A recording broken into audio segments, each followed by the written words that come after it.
Bionicle Legends Number 6, City of the Lost. Written by Greg Farshti. Recording by Nebulux. Chapter 6. Karupar knew that the words, "Stop killing everything," would sound to Alec like a foreign language. Nervous by nature as the eel might be, he was still the only one of the Baraki who called the ocean floor home. He felt a special hatred for the Matoran for invading his domain and for killing so many sea predators with their air shooters. The existence of this mysterious mask of life was just an excuse for him to take revenge. Still, Karupar would have to make the effort, and he had assembled an army of Kiras crabs to back him up. Kiras were normally fairly placid and gentle creatures, but the waters of the pit had long ago changed them to aggressive, violent beasts. Karupar had split his forces in two. Half followed him to confront Alec and his venom eels, and half were sent to inhabit the fields of air. "Takadok says stop," he shouted. Alec's response was to give off an electric shock, generally his response to everything. Karupar was already braced for the pain, but it still stung. He grabbed Alec in one of his pincers and squeezed until his fellow Baraki screamed. "If I so much as see a spark, I'll cut you in half," Karupar snarled. "What do you want?" Alec screeched. "I've done nothing to you." "It's what you're doing to them that matters," Karupar answered, gesturing with his free pincer to Mari Nui. "Takadok says stop. He doesn't want them slaughtered. Yet. Says they have something we want." "Yes," Alec responded. "Lives, breath, futures, all of which I'm going to take from." Karupar squeezed harder until he heard something crack. "What did I say? Did I say, Alec, go ahead? I didn't hear myself say that." To Alec's credit, he wasn't about to give in. "You said not to kill our enemies. Water has rotted your brain." Karupar's features darkened, and for a moment he considered how nice Alec's head would look mounted on a wall. Then the moment passed, and he actually began to laugh. "Despite your bad nerves, you always did have guts," he said. "Don't make me spill them out into the sea, okay?" After a few seconds, Alec nodded. Karupar released him. Once he had checked to make sure he was still in one hideous piece, Alec signaled his army of eels to halt their attack. "Now what?" he asked. "Now this," Karupar answered, swimming toward Mari Nui. He easily dodged a flurry of air spheres, then came to a halt in front of the launcher. The Matoran were frantically reloading. Smiling, Karupar reached into the air bubble, grabbed the launcher, and crumpled it into scrap. "My army is in your airfields," he said. "See? And they stay there until we get the mask of life." The Matoran gunner stared up at Karupar, defiant. "Even if I knew what that was, I wouldn't give it to you, whatever you are." "Crabs get awful hungry sometimes," the Baraki answered. "Awful hungry. They'll eat just about anything that won't eat them first. Ever see a crab eat?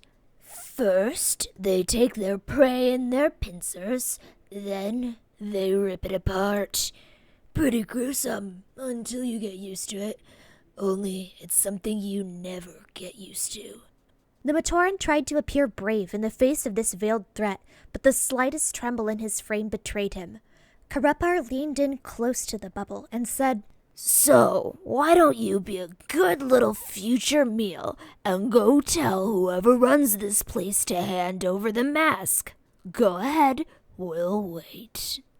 Glancing toward the fields, the Matoran could imagine the Kiras ripping and tearing their way through the airweeds. That would destroy any hope Mari Nui's inhabitants had for survival in this watery realm. He had to make a decision, but what to do? Then the decision was suddenly taken out of his hands. He looked up past Karupar, past Alec and his legions, toward a massive shape cutting through the water like a juggernaut. He looked, and he wished he had not seen. Gar kicked the stone wall of the cave and cursed. Then, realizing his behavior was just making Idris more nervous, he said, Sorry, it's all this waiting. Idris nodded, her eyes never leaving the cave mouth and the sharks beyond. I know. Do you think Nebulux is ever coming back? Or did he end up like poor Sarda? Gar didn't answer her directly. There was no point in dwelling on things they couldn't control. They both had at least a little bit of air left in their bubbles. If they made a break for it, maybe one would be lucky enough to make it back to the city. Anything was better than this. We're not going to hang around and find out, the Onomatoran said. Get ready to swim. When we reach open water, I'll try to hold off the sharks long enough for you to get a head start toward the city. Don't turn back, and don't stop for anything. Understand? Idris turned to look at him. She said nothing, but her eyes reflected what she was feeling. She knew Gar was quite possibly about to sacrifice his life for her, a Gamatoran he barely knew. She was also quite certain neither one of them was going to live through this escape attempt.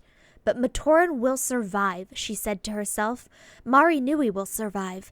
As long as there are Gars in the universe, somehow we will find a way. I'm ready, she replied.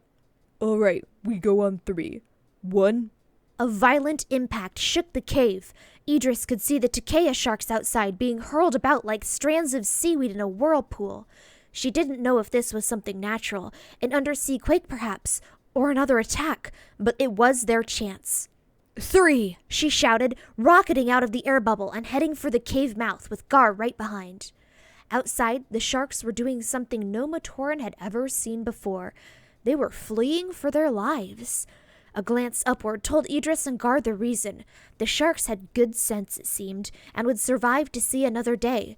Unless they got moving fast, the same would not be said for the 2 Matoran.